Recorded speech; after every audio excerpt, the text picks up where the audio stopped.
श्री राधा रमण हरि गोविंद बोलो।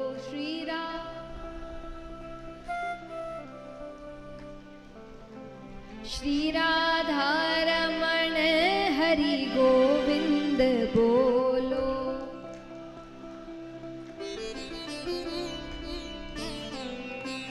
आइए मीठी मीठी तालियों के साथ गोविंद बोलो, हरि गोपाल बोलो।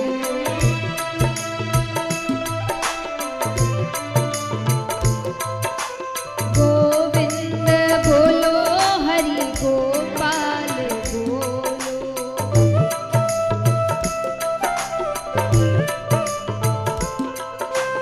गोविंद बोलो, हरि गोपाल बोलो। बोलो हरि गोपाल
कृष्ण कन्हैया लाल की।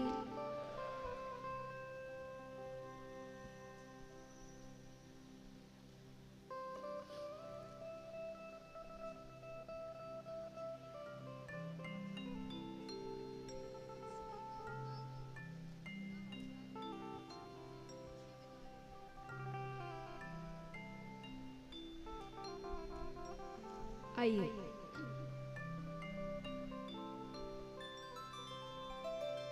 कथा आरंभ करते हैं। भगवान की कृपा से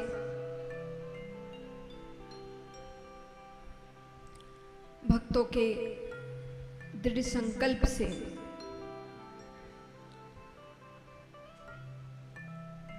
सभी का कल्याण करने वाली कथा, भगवत प्राप्ति करवाने वाली कथा, पापों का नाश करने वाली कथा, अमृत रूपी श्रीमद् भागवत कथा हम सभी के बीच प्रवाहित होने जा रही है।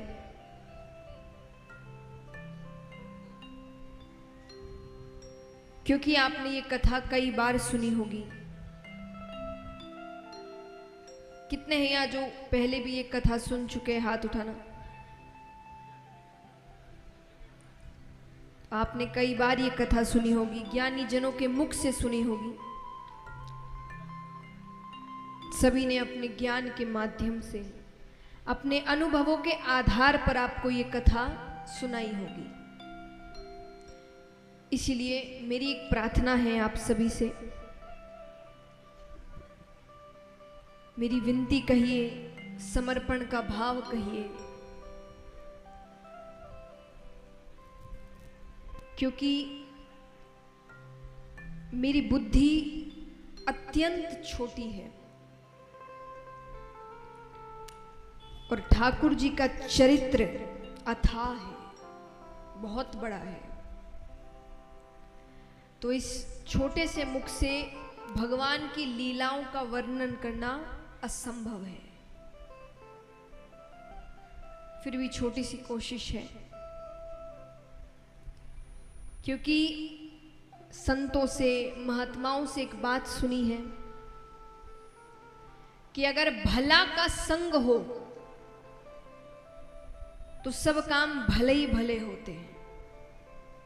कि अगर आपकी संगत अच्छी है तो आपके सारे काम अच्छे होंगे। इसीलिए माता पिता बच्चों की संगत पर ध्यान देते हैं कि बच्चों की संगति कैसी है, उनके मित्र कैसे हैं, वो किन लोगों के बीच उठते बैठते हैं।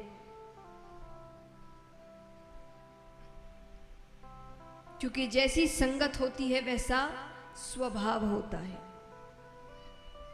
और जैसा स्वभाव वैसे कर्म, और फिर जैसे कर्म करेंगे वैसे फल मिलेंगे।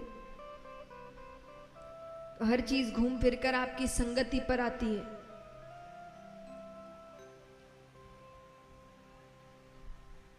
और इस कथा में इस समय मेरी संगति क्या है? भगवान का नाम। ये 7 दिनों में मेरे साथ मैं आपके बीच क्या कहने आई हूं? भगवान की कथा। तो देखा जाए तो भगवान की ही संगति है। तो अगर उनका साथ हुआ तो इस कथा में भाव आ सकता है, वाणी में भाव आ सकता है, वरना मेरे पास तो पोल ही पोल है महाराज, गुण तो कुछ है नहीं।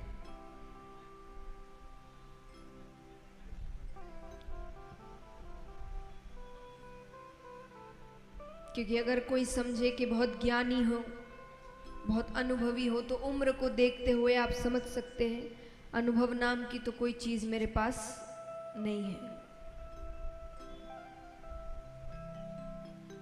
कोई कहे भाई वाणी मधुर होगी, साफ साफ पहले ही दिन स्वीकार करती हूं, वाणी में कोई माधुर्य भाव नहीं है। अब आप कहे भाई चलो भक्ति तो होगी, तो वो भी मुझे तो दूर दूर तक नहीं दिखती, लेकिन इस विश्वास के साथ कि भगवान साथ हैं, कथा आरंभ करते हैं। तो इसीलिए इस बीच 7 दिनों में मुझसे कोई गलती हो जाए तो घर का बालक समझकर क्षमा कर दीजिएगा, क्योंकि बच्चे, घर के बच्चे कैसी भी भाषा करे, छोटे बच्चे होते हैं ना, तोतली भाषा बोलते हैं, टूटी फूटी वाणी बोलते हैं, पर माँ बाप को अच्छे लगते हैं। कि जो बालक कह तोतरी बाता, सुनहि मुदित मन पितु अरु माता। आप भी वही करिएगा।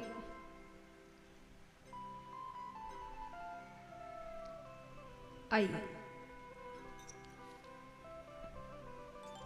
भागवत जी के पहले स्तोत्र में ही वेद व्यास जी ने संपूर्ण ग्रंथ का सार लिख दिया। संपूर्ण ग्रंथ ही नहीं, समस्त वेदों उपनिषदों का सार लिख दिया। ये कहना गलत नहीं होगा। सच्चिदानंद रूपाय विश्वोत्पत्त्यादि हेतवे तापत्रय विनाशाय श्री कृष्णाय वयं नुमः। श्री कृष्णाय वयं नुमः। शास्त्रों में भगवान के 3 स्वरूप बताए गए हैं। आज थोड़ी ज्ञान की बातें ज्यादा है, तो थोड़ा ध्यान से सुनिएगा। कल से भगवान की लीलाएं, उत्सव इत्यादि शुरू होंगे। आज आपको भागवत जी का महत्तम सुनाया जा रहा है, यानी महत्व, सार क्या है। हर बात, हर कथा, हर लीला कर आपको क्या सिखा रही है, ये समझाया जाता है। तो शास्त्रों में भगवान के 3 स्वरूप बताए गए हैं। सत, चित और आनंद मिलाकर हुए सच्चिदानंद। इसीलिए भगवान को कहा जाता है सच्चिदानंद रूपाय। भगवान का रूप है ये, सत, चित और आनंद। सत माने, सत किसे कहते हैं बताइए? स्कूल में आते थे ना 2-2 नंबर के, परिभाषा बताओ। तो परिभाषा बताइए। सत का मतलब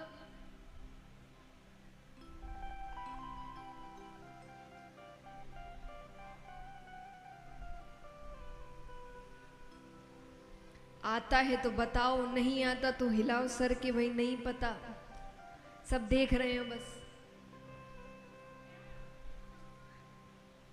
सत्य माने सत्य, सच। और सच क्या होता है?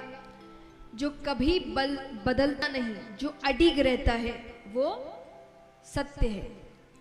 सत्य किसी भी परिभाषा में, किसी भी परिस्थिति में बदलता नहीं है। झूठ परिस्थिति अनुसार, व्यक्ति अनुसार बदलता रहता है। इसीलिए कहा जाता है एक झूठ को छुपाने के लिए, जोर से, एक झूठ को छुपाने के लिए जितनी धीरे आप बोल रहे हैं उतना सोचते तो झूठ बोलते वक्त नहीं है। थोड़ा जोर से, आवाज अच्छे से आनी चाहिए। एक झूठ को छुपाने के लिए 100 झूठ बोलने पड़ते हैं। क्यों बोलने पड़ते हैं? क्योंकि झूठ हर परिस्थिति में बदलता है। हर इंसान को एक झूठ नहीं बोल सकते, थोड़ा घुमाना फिराना पड़ता है, किसी को कुछ, किसी को कुछ, किसी को कुछ। लेकिन सच सबके लिए वो बदलता नहीं। कोई भी परिस्थिति हो, कोई भी व्यक्ति हो, वो एक ही है। तो इस पूरे ब्रह्मांड में सच क्या है? यानी जो कभी बदले ना, वो क्या है? कौन है?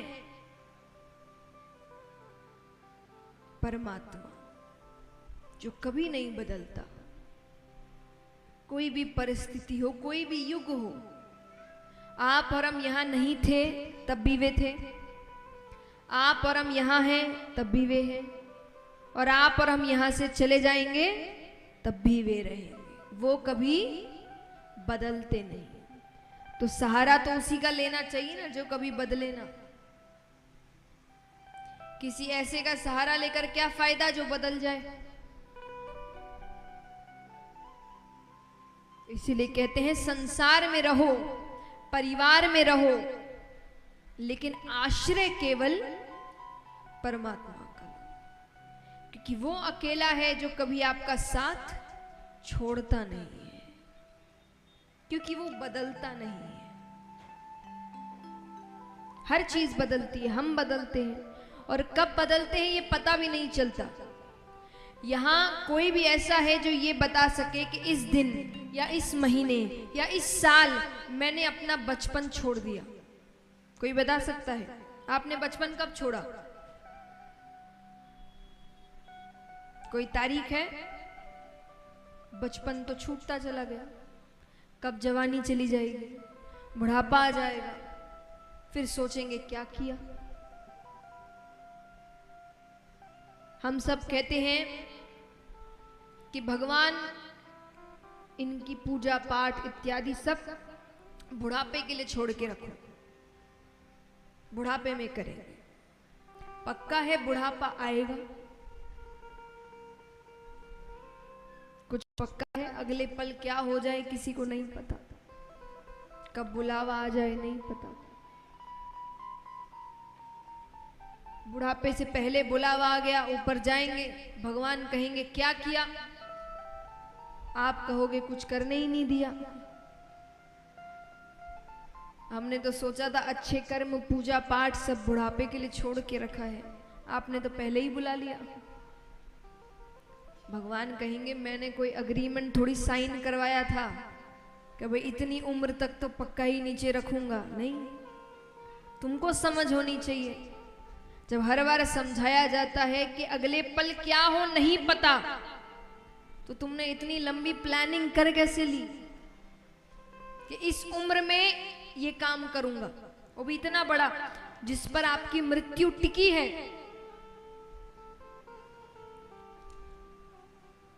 आज हम सब जानते हैं मृत्यु के बाद हमें समझाया जाता है कि स्वर्ग है, नरक है। आप सब कहां जाना चाहते हैं? कौन कौन स्वर्ग जाना चाहता है? हाथ उठाना। अच्छा, जो हाथ नहीं उठा रहे मैं समझू आपको नरक जाना है।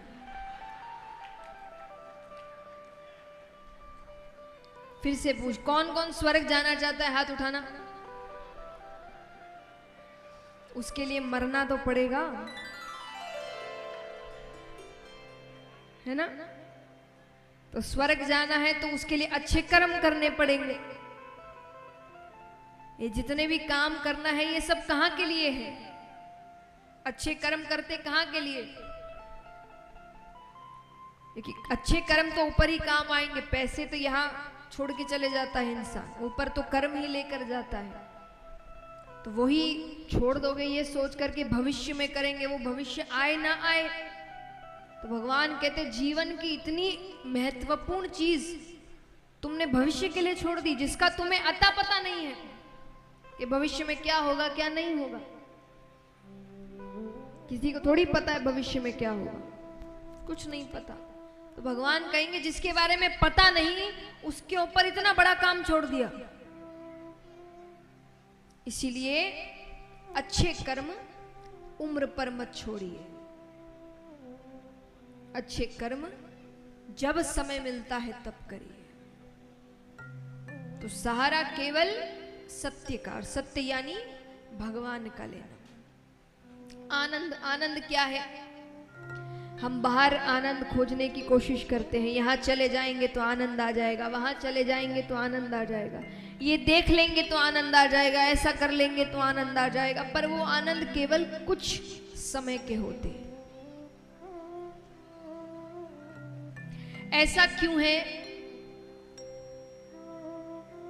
कि हम संसार के चकाचौंध में रह रहे हैं? गांव हो, शहर हो,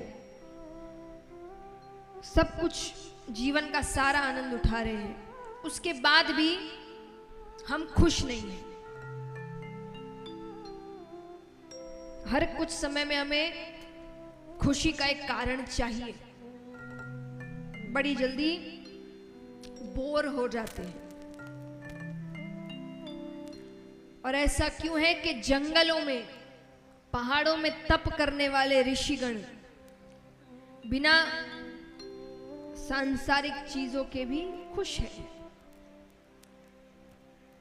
मैं नहीं कह रही आपसे कि आप भी वन में जाकर तपस्या करिए, पर कहने का अर्थ है इतना कुछ होने के बाद भी हम खुश नहीं हैं, और वहां उनके पास कुछ नहीं है फिर भी वो खुश है।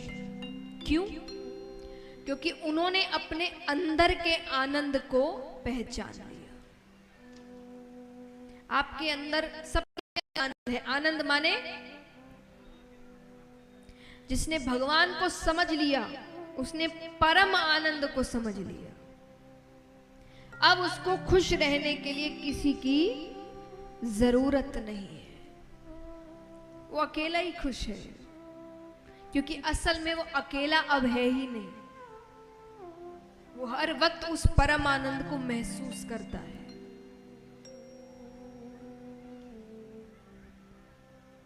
जो सत्संगी होते हैं ना, वो जल्दी से निराश नहीं होते। क्यों नहीं होते? क्योंकि वो कभी अकेले पड़ते ही नहीं है। वो अकेले भी रहे तो भगवान उनके साथ, ऐसे सबके साथ है। पर जैसा मैंने कहा कि उस परम आनंद को समझने की कोशिश करनी है। जिसने समझ लिया वो एकांत में भी खुश है, और जिसने नहीं समझा वो भीड़ में भी अकेला है। तो अपने अंदर के परम आनंद को पहचानिए, फिर आप अकेले नहीं रहेंगे, निराश नहीं होंगे। बड़ी से बड़ी कठिनाई भी आ जाएगी तो भी आप उससे लड़ सकेंगे। क्यों? क्योंकि आपको कहीं ना कहीं पता है कि वो मेरे साथ है, मेरे पास है। और जिसके पास भगवान है वो कभी हार सकता है? पांडव 5 थे, कौरव 100, फिर भी जीत किसकी हुई? पांडवों की। क्यों हुई? क्योंकि उनके साथ भगवान थे। वरना ये मुमकिन है आज के जमाने में कि एक तरफ 100 लोग खड़े हो लड़ने के लिए, एक तरफ 5, और 100 की 100 मारे जाए, सब मर गए, 5 में से एक भी कम नहीं हुआ। एक भी। मुमकिन है ये? सुन के कितना अटपटा लगता है कि हो कैसे गया। लेकिन जिसके पास भगवत शक्ति है उसे कोई हरा नहीं सकता। वो हार ही नहीं सकता। वो गिर सकता है पर हार नहीं सकता। गिर के फिर उठ जाएगा, क्योंकि वो शक्ति उसे भगवान देते हैं। तो असल आनंद को समझिए। आनंद क्या है? अपने अंदर के आनंद को पहचानिए। हर चीज में किसी और की जरूरत मत रखिए। खुश होने के लिए, दुखी होने के लिए, क्रोधित होने के लिए हमने जीवन का रिमोट कंट्रोल ही दूसरों के हाथों में दे रखा है, और वो खेले जा रहा है। एक बात बताइए, कितनी बार मैंने देखा है कि महिलाएं बहुत अच्छे से सजती है, घंटों लगाती है सजने में, अपने मन के कपड़े, जेवर सब कुछ पहना है, अपने आप को कांच में देख रही है, बहुत खुश है कि मैं आज बहुत अच्छी लग रही हूँ। वही घर के बाहर कदम रखती है और पड़ोस वाली उनकी जो है, उसने बिना देखे, मतलब ठीक से देखा भी नहीं, और वो अगर कह दे कि अरे रंग बिल्कुल अच्छा नहीं है, सब खुशी खत्म। अब अचानक आपको भी लगने लगता है कि रंग सच्ची में अच्छा नहीं है, अच्छे नहीं दिख रहे। इतनी देर तो खुद को अच्छे लग रहे थे ना घर के अंदर, किसी एक के बोलते ही आपकी खुशी खत्म हो गई। तो ऐसा क्यों है कि कोई बुराई कर दे तो हम दुखी हो गए, कोई तारीफ कर दे तो हम खुश हो गए, कोई कुछ कह दे तो हम गुस्सा हो गए, यानी खुद पर कोई कंट्रोल ही नहीं है। खुद पर रत्ती भर का कंट्रोल नहीं है। कोई कुछ भी कह देगा हम वैसे नाचने लगेंगे, यानी पूरा कंट्रोल उसके हाथ में देख कर रखे हो, वो जो चाहे वो बटन दबा देता है। ये अच्छी बात है? अच्छी बात है? किसी को इतनी शक्ति मत दीजिए कि वो आपकी मानसिक स्थिति को हानि पहुंचा सके।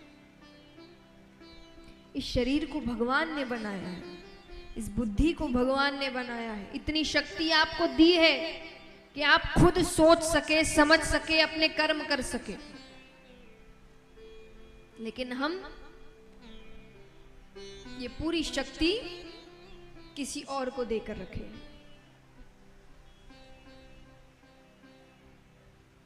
लेकिन ये कब तक होगा? जब तक हम खुद को अकेला महसूस करेंगे। जब अकेले नहीं है, खुद में खुश है, तो फिर किसी को इतनी शक्ति नहीं देंगे कि वो हमको दुखी कर सके। तो इसीलिए परम आनंद को समझिए।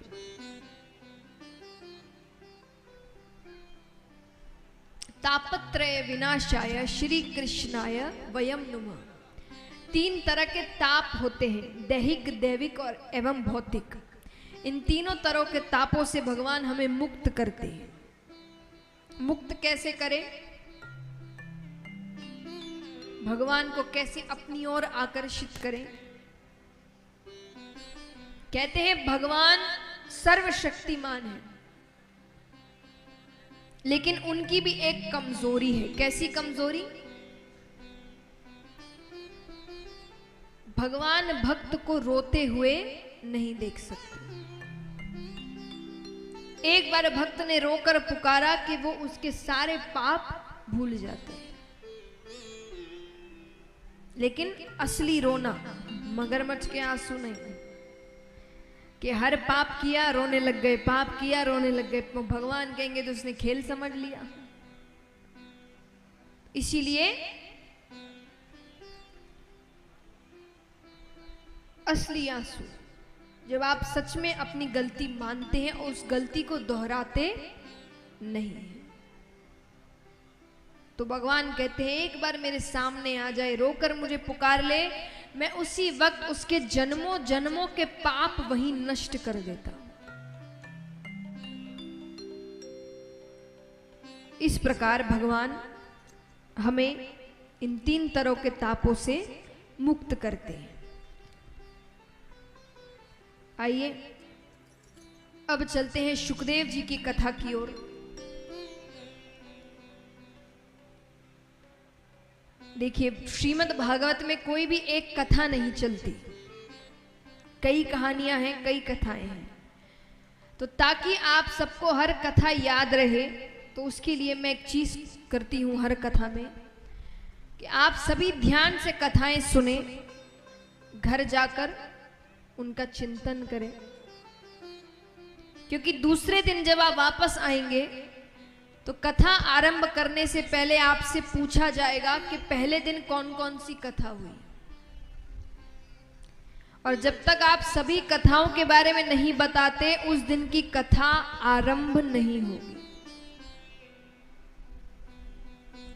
तो ऐसा नहीं कि बस कथा सुनी, कपड़े झाड़े और घर जाके सब भूल गए।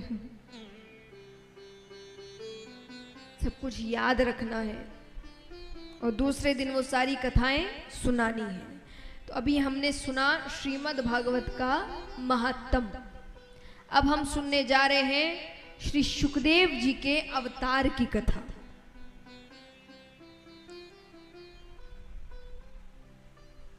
एक बार ब्रह्मा जी ने एक सभा का आयोजन किया। उसमें देवी देवता यक्ष गंधर्व किन्नर ऋषिगण सभी को बुलाया गया।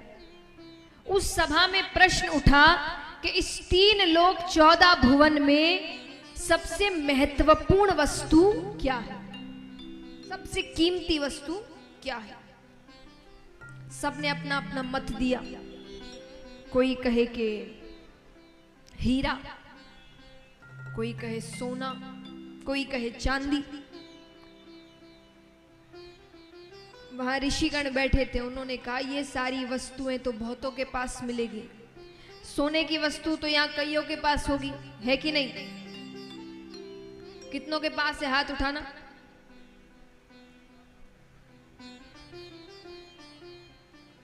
चिंता मत करिए, मैं मांगूंगी नहीं और मात्रा भी नहीं पूछूंगी। कितनों के पास है, हाथ उठाना। छोटी वस्तु भी कोई हो, सोने की कोई वस्तु है ना? बहुतों के पास है। तो वही ऋषिगणों ने कहा कि ये तो बहुतों के पास मिलेगी, और जो बहुतों के पास वो सबसे महत्वपूर्ण कैसे हुई? तो बोले फिर आप ही बताइए सबसे महत्वपूर्ण क्या है। बोले सबसे महत्वपूर्ण अगर कुछ है तो वो है प्रेम, निस्वार्थ प्रेम। हम सब भी प्रेम करते हैं, लेकिन वो स्वार्थ का होता है, बदले में कुछ ना कुछ चाहिए। वो प्रेम नहीं, निस्वार्थ, जिसको बदले में कुछ नहीं चाहिए, बिना कोई स्वार्थ के प्रेम करे। तो बोले वो कहां मिलेगा? कुछ लोगों ने कहा हो ना हो ब्रह्मा ब्रह्माणी के पास तो होगा। बोले ब्रह्मा जी तो रचना के कार्य में इतने व्यस्त रहते हैं, ब्रह्माणी के लिए उनके पास समय ही नहीं है, प्रेम इतना कहां से हो। अब वहां नारद जी भी बैठे थे। नारद जी ने कहा हो ना हो मेरे प्रभु विष्णु भगवान और लक्ष्मी माता के पास तो जरूर है। ऋषिगणों ने कहा वहां भी उतना प्रेम नहीं है, क्योंकि अगर प्रेम की पराकाष्ठा होती तो भगवान भक्तों के पीछे नहीं दौड़ते। मध्य रात्रि में किसी भक्त ने बुलाया, लक्ष्मी जी को छोड़कर चले गए। इतना प्रेम होता साथ लेकर जाते। वहां भी वो प्रेम नहीं है। तो बोले आप ही बताइए फिर किसके पास है। ऋषिगणों ने कहा अगर प्रेम की पराकाष्ठा कहीं पर है तो वो है महादेव जी और पार्वती माता के पास। एक तो पहली चीज आधे अंग पर विराजते हैं, और महादेव जी ज्यादा से ज्यादा समय कैलाश पर्वत पर ही रहते हैं, वो कहीं नहीं जाते। नारद जी ने ऐसी कोई बात नहीं है। नारद जी कहते हैं प्रेम मेरे भगवान के पास भी बहुत है, पर सबको यही बात सही लगी। तो नारद जी कहते हैं अच्छा ठीक है, अगर ऐसी बात है तो मैं अगर उन दोनों के बीच झगड़ा करवा दूं तो। अब आप सोचेंगे पति पत्नी के बीच तो झगड़ा होता ही है, कौन सी बड़ी बात है। नहीं, आपस में झगड़ा करना अलग होता है और किसी तीसरे की वजह से झगड़ा करना अलग होता है। कोई तीसरा अगर आपके बीच आकर झगड़ा करवा दे तो मतलब प्रेम में कहीं ना कहीं कमी है। तो नारद जी ने कहा मैं झगड़ा करवा दूं तो। बोले तब की तब देखी जाएगी। अब नारद जी जाते हैं, रोजाना जाए पर दोनों साथ में ही बैठते थे, वापस आ जाए। एक दिन सौभाग्य से महादेव जी कहीं गए हुए थे। नारद जी जाते हैं, माता को प्रणाम करते हैं। माता ने कहा कैसे आना हुआ? अरे बोले वो बाबा से जरूरी काम था। माता ने कहा वो अभी अभी बाहर गए हैं, कोई बहुत जरूरी काम है तो मुझे कह दो, उनके आते ही मैं उनसे कह दूंगी। नारद जी कहते नहीं, थोड़ी व्यक्तिगत बात थी। व्यक्तिगत माने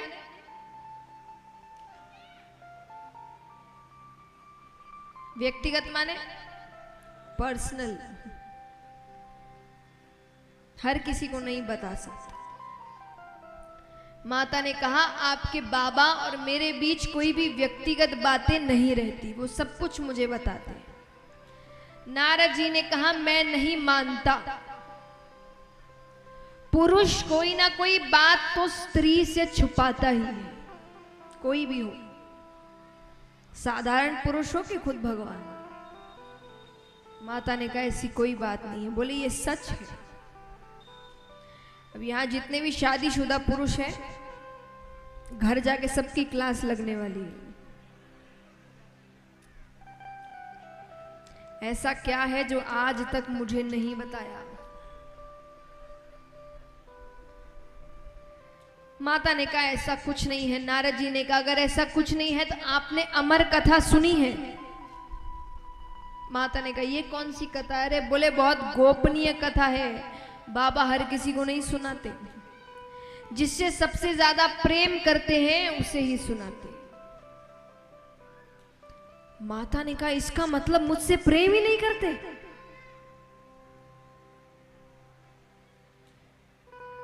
नारद जी कहते वो मैं क्या जानूं, अच्छा मैं चलता हूं, बाबा से मत कहना कि मैं आया था। नारद जी ने अपना काम कर दिया। अब माता केवल एक ही बात सोचे, अमर कथा कौन सी है, ऐसी कौन सी कथा है, मुझे क्यों नहीं सुनाई। अब बाबा घर पहुंचे, रोज की तरह कोई आव भगत नहीं, कोई स्वागत नहीं, कोई दरवाजे पर लेने नहीं आया। आकर बैठ गए। माता कोई बात नहीं कर रही, वरना रोज तो एकदम क्या हुआ, कहाँ गए थे, क्या बात हुई, किससे बात करी। आज कोई प्रश्न नहीं। भोले बाबा ने ही प्रश्न कर लिया। भोले बाबा कहते अरे देवी गणेश कार्तिक कहाँ है? माता कहती गए होंगे कहीं, दिन भर अपने पास बैठा के रखूं। देखिए मैं कई बार पुरुषों को कहते हुए सुनती हूं कि महिलाएं कभी बताती नहीं कि वो नाराज है, तो हमें कैसे पता चले कि वो नाराज है? ऐसे जब वो आपके प्रश्नों के उल्टे जवाब दे, मतलब वो नाराज। आपसे कोई गलती हुई है आप देख लो।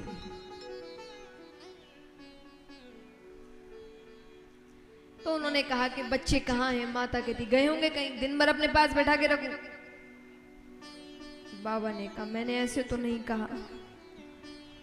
फिर थोड़ी देर बाद बाबा पूछते देवी आपकी तबीयत तो ठीक है? माता ने कहा बिल्कुल ठीक है। बोले अगर ठीक है तो सुबह से भांग नहीं मिली। ये हुआ आग में घी डालना। अब वो कहीं का गुस्सा कहीं उतर रहा है। माता कहती है रोज रोज भांग घोट कर दो, बड़े बेटे को खीर बना कर दो, छोटे को लड्डू बना कर दो, इन्हीं चीजों के लिए ब्याह के लाए थे क्या मुझे? पार्वती माता कहती है क्या? भोला भांग तिहारी ओ नित घोटत घोटत हारी, के भोला भांग तिहारी ओ नित घोटत घोटत हारी। ओ मेरे दोनों हाथ दुखाए, तेरी एक दिना की होए तो घोटू रोज न घोटी जाए। भोला भांग तिहारी, भोला भांग तिहारी ओ नित घोटत घोटत हारी। भोला भांग तिहारी घोटत घोटत हारी।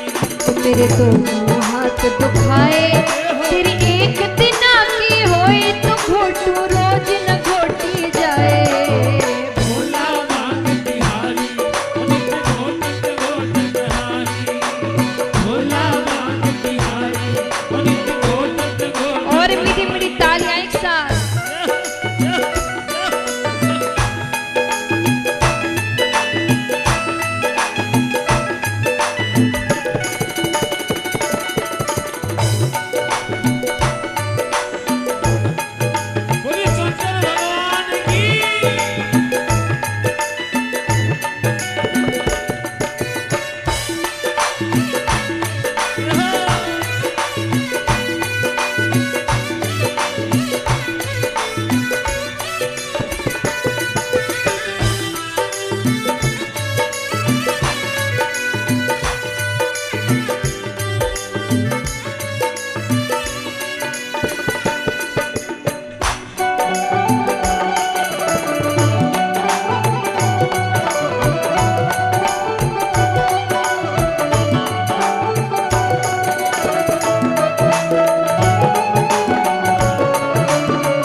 है कि मेरे पिता के घर में मुझे इतने नाजों से पाला गया, एक काम नहीं करती थी मैं वहां, और यहाँ जब से आई हूँ केवल भांग घोट रही हूँ।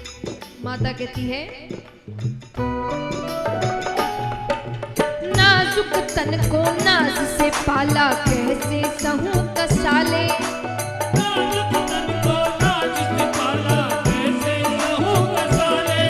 अरे नाजुक तन को नाज से पाला, कैसे सहूं कसाले।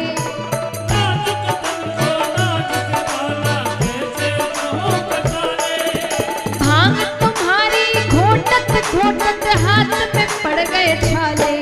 हाँ छाले, हाँ छाले। तेरी रोज रोज की रोज रोज की अकड़ रे भोला, हमसे सही न जाए। रोज रोज की अकड़ रे भोला, हमसे सही न जाए। तेरी एक दिना की होए तो घोटू रोज न घोटी जाए। भोला भांग तिहारी घोटत घोटत हारी, भोला भांग तिहारी घोटत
और तालियां जोरदार।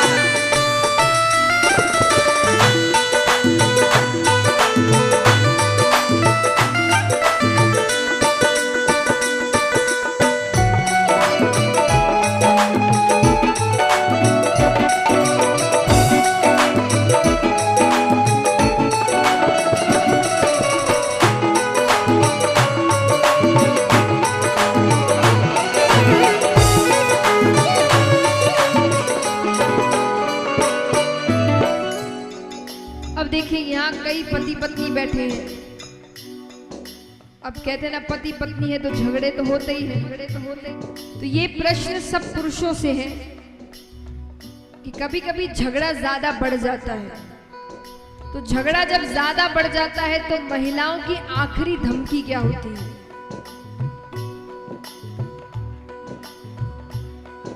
मायके, ये उनकी आखिरी धमकी है। तो अब महादेव जी के पास भी झगड़ा थोड़ा ज्यादा बढ़ गया। तो अंत में पार्वती जी महादेव जी से कहती है क्या? अलख पड़े तेरे सिलबट्टे पर मैं पीहर को जाऊं।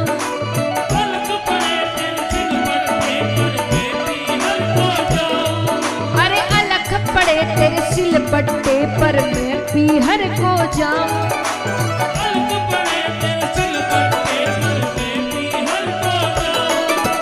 जब तू पीना भांग छोड़ दे तभी लौट कर आऊं। मैं तो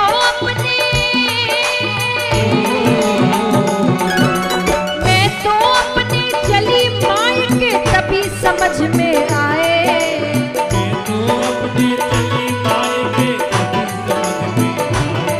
मेरी एक दिना की होए तो घोटू रोज न घोटी जाए। भोला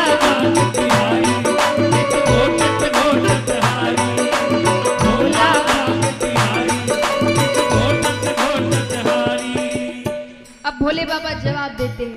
भोले बाबा कहते हैं क्या? सुन गणपत की महतारी, नित घोटो भांग हमारी।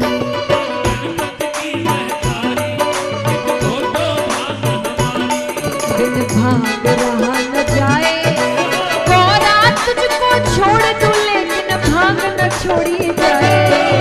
भोला भांग तिहारी, नित घोटत घोटत हारी। भोला भांग तिहारी, नित घोटत घोटत हारी।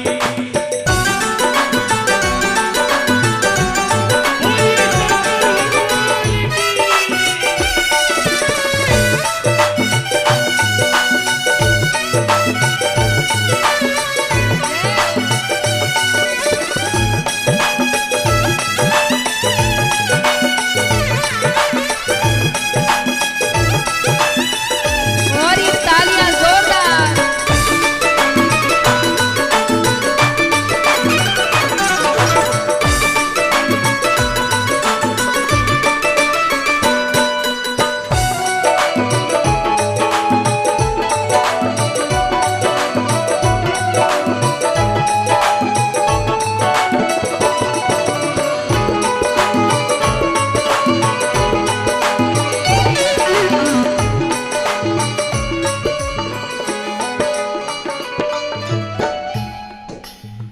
अब यहाँ भोले बाबा भांग की महिमा समझा रहे हैं कि ये कोई सिर्फ मैं आनंद के लिए नहीं पीता।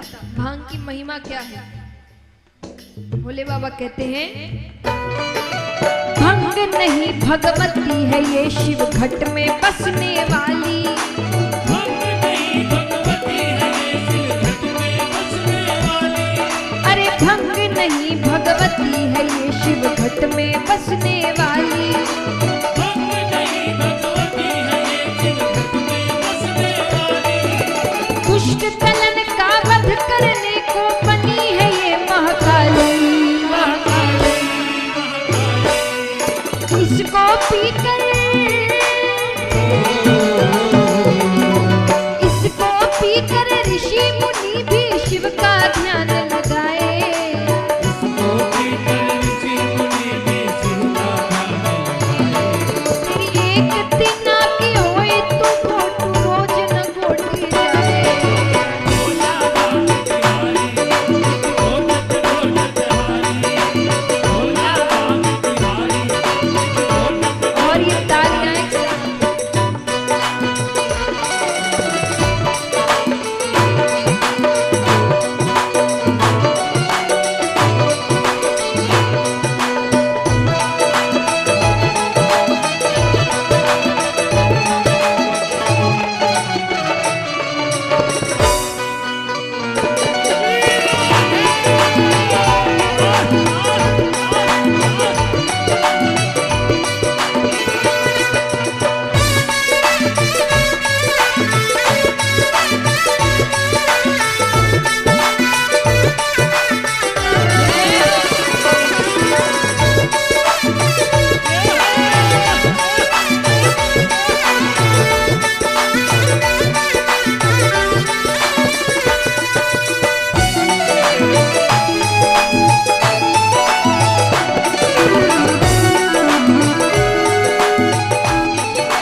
अब इतनी बड़ी बात कह दी भोले बाबा ने।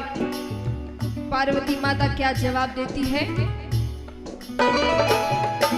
शिव शंकर से कहे गवर जा सुन लो अर्ज हमारी।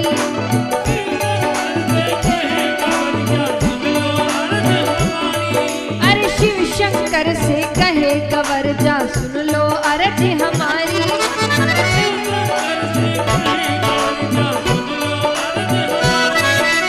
भर भर प्याला पीवो सदा शिव तुम जीते मैं हारी, मैं हारी। शिव शंकर के,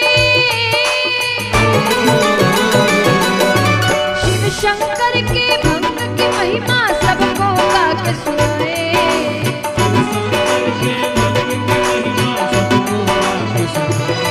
तेरी एक तिना की होए तो घोटू रोज न घोटी जाए। भोला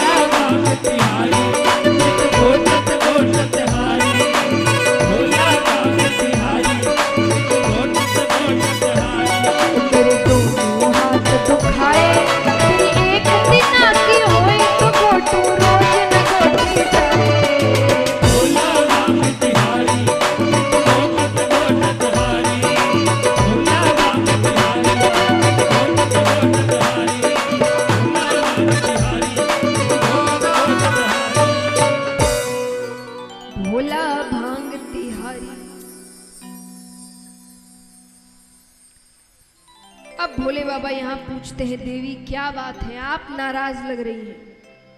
माता कहती है, पहले तो ये बताइए आप मुझसे प्रेम करते हैं कि नहीं।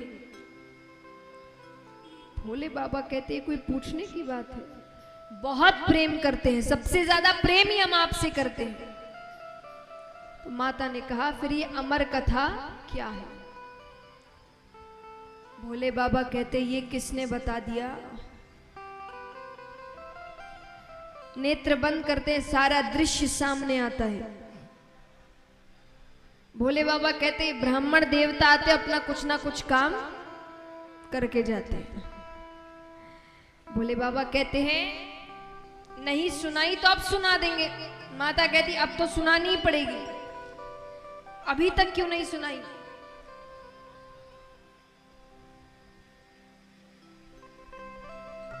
भोले बाबा ने कहा, देखिए मैं आपको सुना देता, मैंने आपको कई कथाएं सुनाई हैं, लेकिन आप महिलाओं में एक बुरी आदत होती है, मैं नहीं कह रही, मैं खुद महिलाओं में क्यों कहूंगी, पर भोले बाबा ने कहा है। तो भोले बाबा कहते, एक बुरी आदत होती है। बोले कौन सी आदत। बोले आप कुछ बात छिपा कर नहीं रख सकती। जहां 4-5 महिलाएं मिली नहीं कि सारी बातें, और ये कथा हर कोई नहीं सुन सकता। क्यों, क्या नाम है इस कथा का। अमर कथा, यानी सुनने वाला अमर हो जाएगा। अच्छा, मैं किसी से नहीं कहूंगी, वादा करती हूं, आप मुझे कथा सुनाइए, ठीक है। तो कैलाश पर्वत की एक ऊंची शिला पर बैठा गया, कल्पतरु वृक्ष के नीचे भोले बाबा कथा सुनाना आरंभ कर रहे हैं। सुनाने से पहले उन्होंने एक ताली बजाई।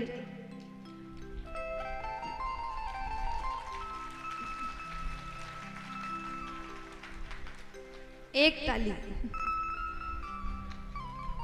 ताली बजाई।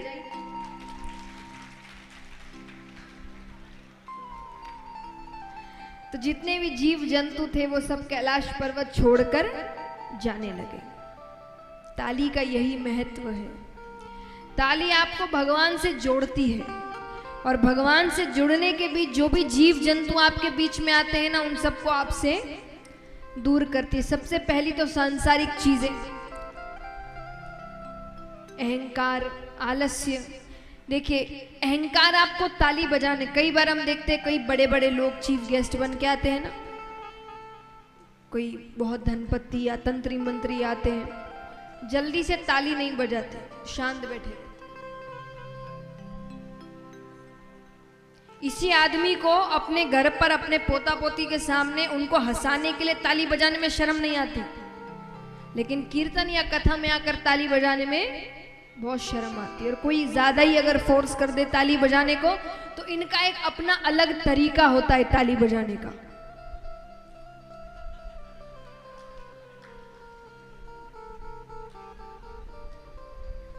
है ना। तो ये क्यों है? अहंकार। जो जब तक आप ताली तब तक ठीक से नहीं बजाएंगे जब तक आपके अंदर, जिसके पास अहंकार नहीं होता वो ताली खुलकर, उसको किसी से फर्क नहीं पड़ता कौन पास बैठा है, कौन क्या सोच रहा है, वो मग्न है अपनी भक्ति में। तो ताली आपको अहंकार से दूर करती है। दूसरा, आलस्य। अब खाली ऐसे बैठे रहोगे तो झपकी तो लगेगी।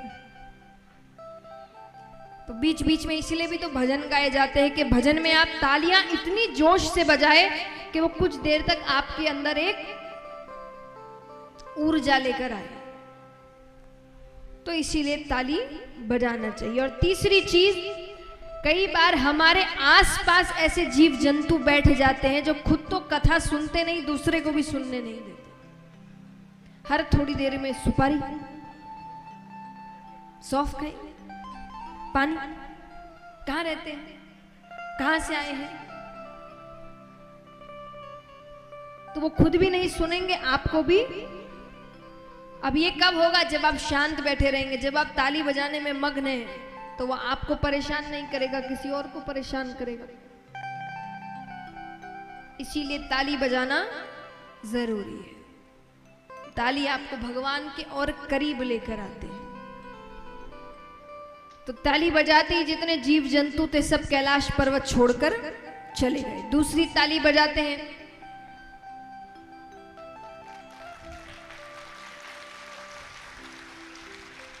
तो भगवान का त्रिशूल 3 बार कैलाश पर्वत की परिक्रमा कर कर आता है कि कोई छिप कर तो नहीं बैठा।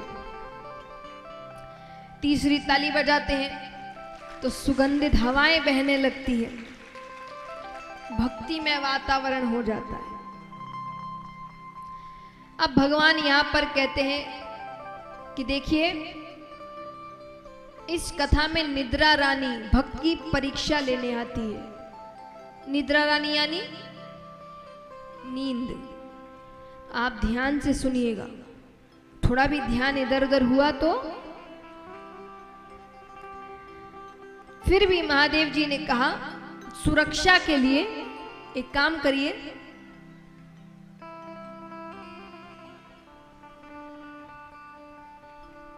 आप हर थोड़ी देर में स्वामी स्वामी कहते रहिए। हम कहानियां सुनाते हैं तो हुंकारा भरते हैं ना, खास करके महिलाओं को पता होगा, व्रत इत्यादि में कहानियां होती है ना, तो बीच बीच में ये हुंकारा है, यानी पता रहे कि सामने वाला सो नहीं रहा। माता ने कहा ठीक है। अब जैसे ही कथा आरंभ करते हैं, उस पेड़ पर एक सूवे का अंडा पड़ा था। सूवा यानी तोता, उसका अंडा पड़ा था। वो उसी वक्त फूटता है, उसमें से एक शुक बालक निकलता है। अब वो शुक बालक भी बैठकर कथा सुन रहा है। थोड़ी देर तो माता ने कथा सुनी। अब यहां पर महादेव जी कहते कहते उन्होंने नेत्र बंद कर लिए। अब वो लीन है भक्ति में, वो कथा कहते जा रहे लेकिन नेत्र बंद कर कर। और माता ने थोड़ी देर तो कथा सुनी, थोड़ी देर बाद निद्रा रानी की गोद में चली गई। लेकिन फिर भी महादेव जी ने कथा बंद नहीं करी। क्यों बताइए क्यों? तोते का यह स्वभाव होता है कि वो कोई भी शब्द अगर बार बार सुन ले तो उसे दोहराने लगता है। अब माता तो चुप हो गई, अब वो शुक बालक बैठे बैठे कह रहा है स्वामी स्वामी स्वामी। ये भक्ति की चरम सीमा है कि महादेव जी को उस तोते की आवाज माता की आवाज लग रही है। वो अपनी कथा कहते जा रहे, कहते जा रहे, कहते जा रहे। अब यहां पर अंत में महादेव जी किसी प्रसंगवश नेत्र खोलते हैं। देवी, क्या समझा आपने? देवी तो नींद में। भगवान उनको जगाते हैं। माता ने कहा मुझसे गलती हो गई, आप फिर से कहिए, मैं इस बार नहीं सोऊंगी। महादेव जी ने कहा ठीक है, लेकिन अगर आप सो रही थी तो इतनी देर हम स्वामी कौन कह रहा था? इधर उधर देखते हैं, नेत्र ऊपर जाते हैं, पेड़ पर वो सूवे का बालक बैठा है। अब वो सूवे का बालक आगे आगे और हाथ में त्रिशूल लेकर महादेव जी पीछे पीछे। उनको लग रहा है इसने चोरी से कथा सुनी।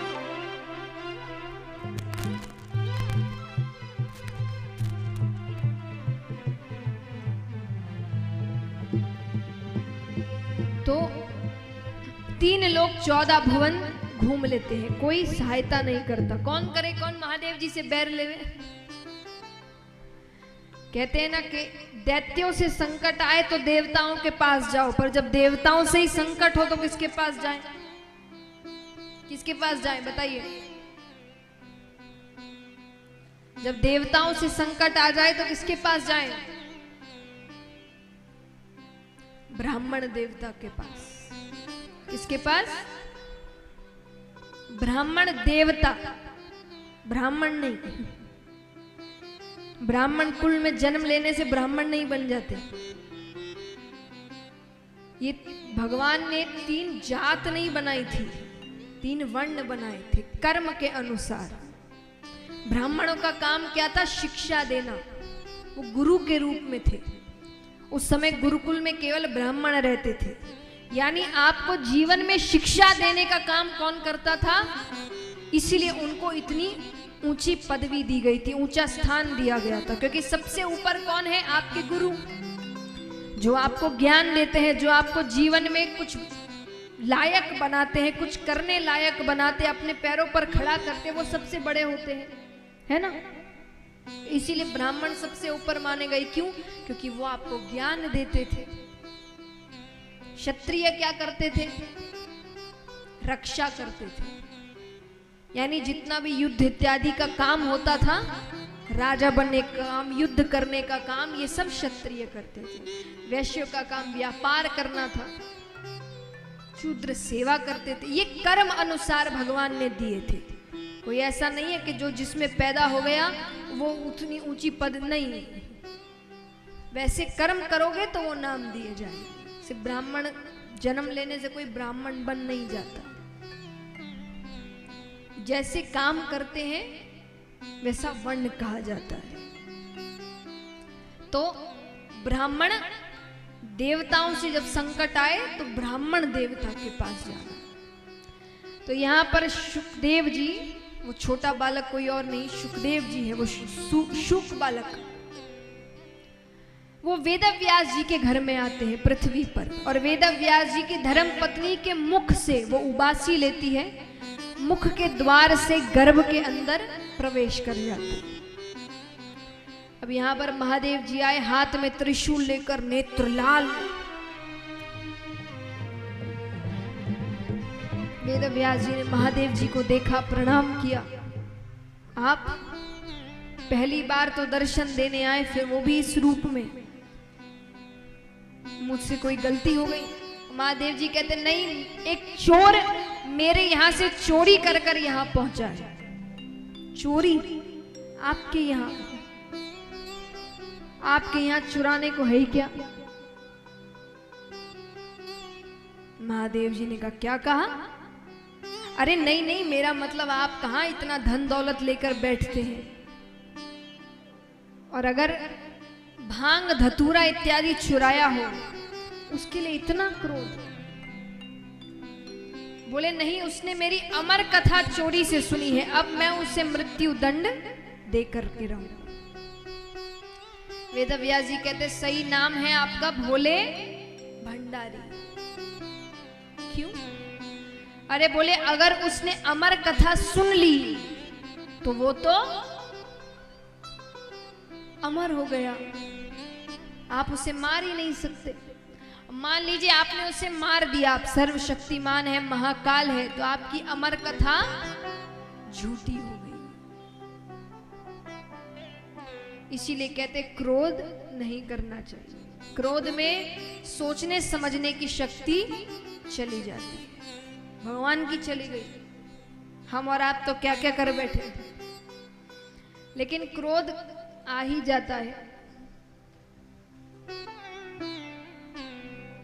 तो क्या करें?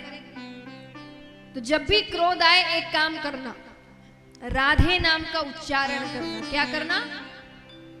कैसे करोगे? मान लीजिए आपको गुस्सा आ रहा है, तो क्या करोगे?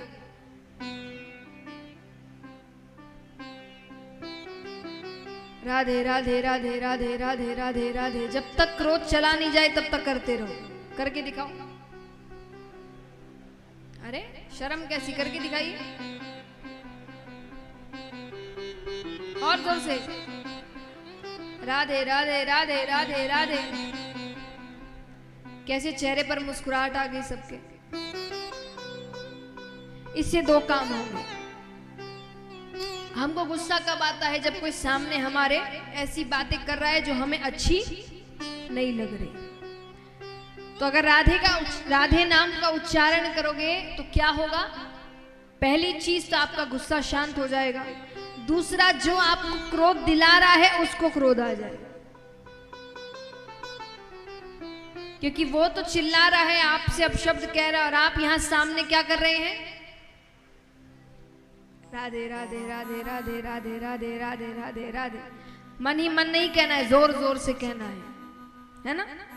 करके देखना, 7 दिनों में अगर कोई गुस्सा दिलाए, एक बार करके देखिएगा। तो यहां पर महादेव जी ने कहा ठीक है, मार नहीं सकता, बंदी तो बना सकता हूं, मैं उसे बंदी बनाकर रखूंगा। अहो भाग्य उसके। वेदव्यास जी ने कहा या वर्षों तपस्या करो तब जाके किसी किसी को आपकी एक झलक प्राप्त होती है। उसने पता नहीं कौन से पुण्य किए हैं कि जन्म लेते ही आपकी छत्र छाया में रहेगा।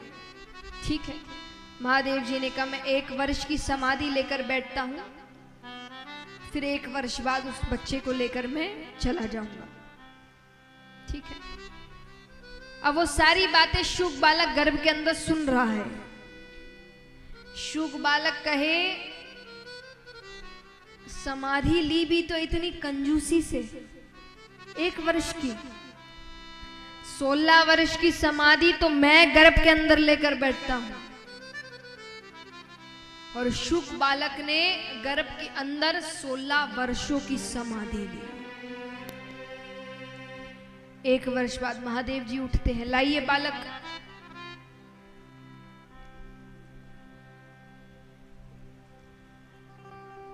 महादेव जी कहते बालक कहाँ है? वेदव्यास जी ने कहा बाहर आना तो दूर, उसका आकार तक नहीं बढ़ा।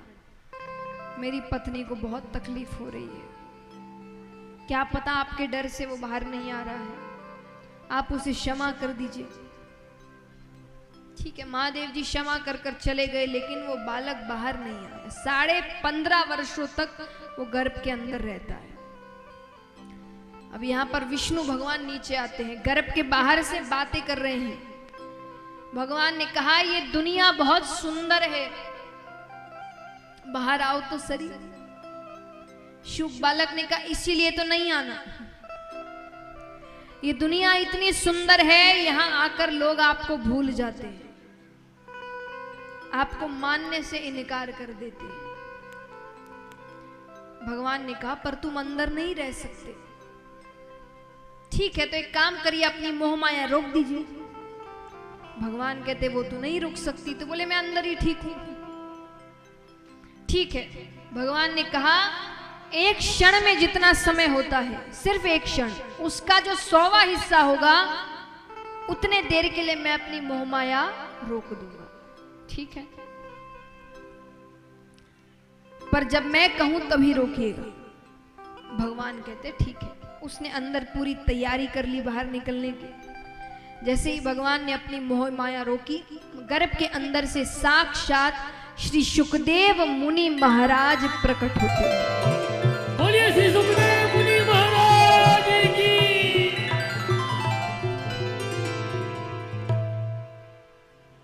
इस प्रकार सुखदेव जी के अवतार की कथा है। इस प्रकार सुखदेव जी ने अवतार ग्रहण किया, और जैसे ही उन्होंने जन्म लिया, क्योंकि 16 वर्ष पूरे हो ही चुके हैं, वो सीधा वन की ओर जाते हैं पीछे पीछे। और उनकी जब महिमा बताई जाती है सुखदेव जी की, कि जब वो वन की ओर गए, पीछे पीछे वेदव्यास जी आते हैं पुत्र विरह में। तो वेदव्यास जी ने उस वन में जाकर देखा कि वन में जितने पेड़ हैं, उनकी जितनी शाखाएं हैं, पत्तियां हैं, सब में उन्होंने श्री सुखदेव मुनि महाराज के दर्शन किए। आइए प्रणाम करते हैं ऐसे श्री सुखदेव मुनि महाराज को, और प्रार्थना करते हैं जिन्होंने गुरु बनाए हैं, बहुत अच्छी बात, जिन्होंने नहीं बनाए वो ये प्रार्थना करें कि उनको सुखदेव जी जैसे गुरु मिले, क्योंकि ऐसे गुरु अगर प्राप्त हो जाए, कहते सुखदेव जी ने राजा परीक्षित को 7 दिनों में भगवान से मिला दिया था, केवल 7 दिनों में। ऐसे गुरु हमें भी मिले। गुरुर् ब्रह्मा गुरुर्विष्णु गुरुर्देवो महेश्वरा गुरुर्साक्षात् परम ब्रह्मा तस्मै श्री गुरवे नमः। तस्मै श्री गुरवे नमः। बोलिए कृष्ण कन्हैया लाल की। आइए, आज समय काफी हो गया है, कुछ कारणों की वजह से आज देर हो गई, इसलिए आज की कथा को यहीं विराम देते हैं।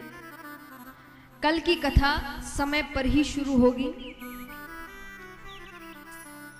तो कोशिश करें आप सब भी उसी समय पधार जाएं। कल की कथा का समय है 2 बजे से, ताकि हम समय पर कथा विराम भी कर सकें और सब समय पर अपने घर जा सकें। आइए, कल की कथा 2 बजे से है, सभी समय पर पधार जाए ताकि हम 2 बजे तक कथा आरंभ कर दे। अभी सभी आरती कर कर जाएं, आरती के बिना नहीं। अब आपने ये देखिए, ये सप्ताह दिवस है, सप्ताह पारायण 7 दिन की कथा, ये एक नियम है, नियम से कथा होती है। या तो सप्ताह पारायण या महीना पारायण, 1 महीने की भी कथा होती है। लेकिन अगर हमने सप्ताह पारायण चुना है तो आज से शुरू हो चुका है, तो शुरुआत की आरती और विराम की आरती ये दोनों कर कर जाए, सभी से निवेदन है।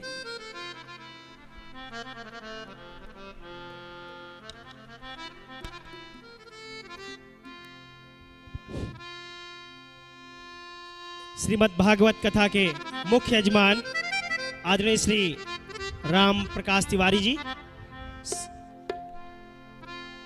श्रीमती। और कल के लिए एक सूचना, जैसा मैंने कहा कि अब से भगवान की लीलाएं और उत्सव सब कल से शुरू होंगे।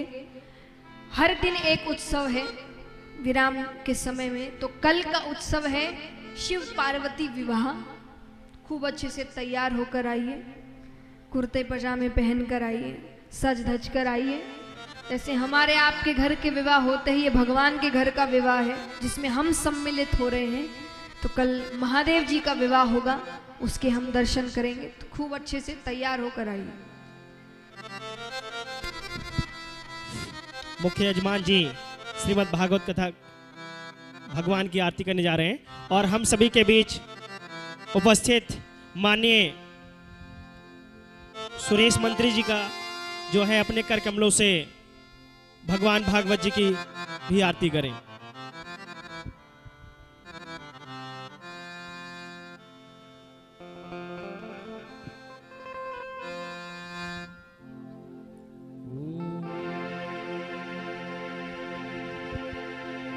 श्री भागवत भगवान की है आरती, पापियों को पाप से है तारी।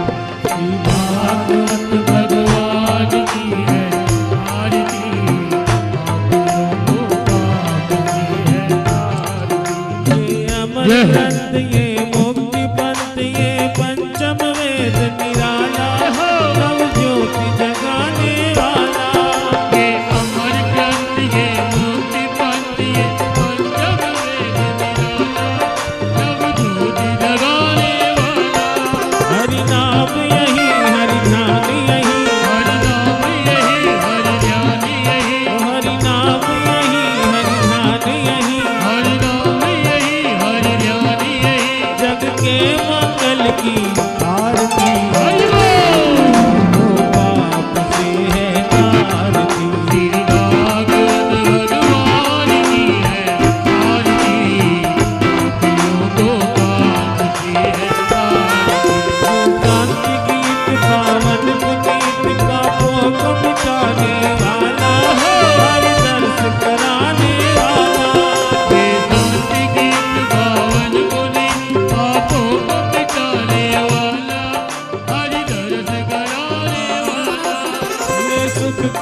लंगू वज्र देह दानव दमन जय जय जय कपिसूर। देव हो शांतिरंतर जुगम शांति पृथ्वी शांतिराप शांतिरोपदय शांति ही वनस्पतय शांतिर्विश्वे देवाः शांति ब्रह्म शांति सर्वगुण शांति शांतिरेव शांति सामा शांतिरेधि। अर्चाटा लग्या दीर्घा पाप गया शरीर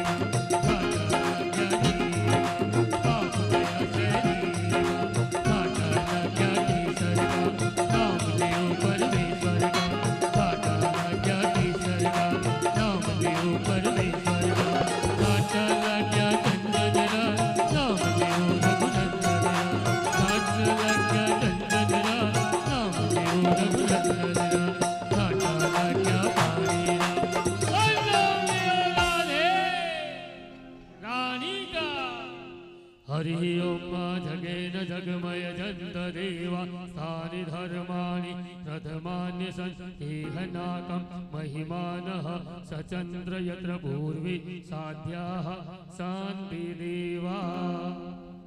सेवंतिका बकुल चंपक पाटलाब्जे पुन्नागजात करवि प्रसाद पुष्पे बिल्लौ प्रभाव तुलसी दल मंजरी भी त्वां पूजयामि जगदी। स्वर में प्रसीद नाना सुगंध पुष्पाणि काकालोद्भवानि च पुष्पांजलिर्मया दन्तं गृहाणां परमेश्वर मंत्र पुष्पांजलि समर्पयामि नमः। त्वमेव माता च पिता त्वमेव त्वमेव बन्धु च सखा त्वमेव त्वमेव वेद्या द्रविणं त्वमेव त्वमेव सर्वं मम देव देव। बोलिए कृष्ण कन्हैया लाल की, बोलिए श्रीमद् भागवत महापुराण की।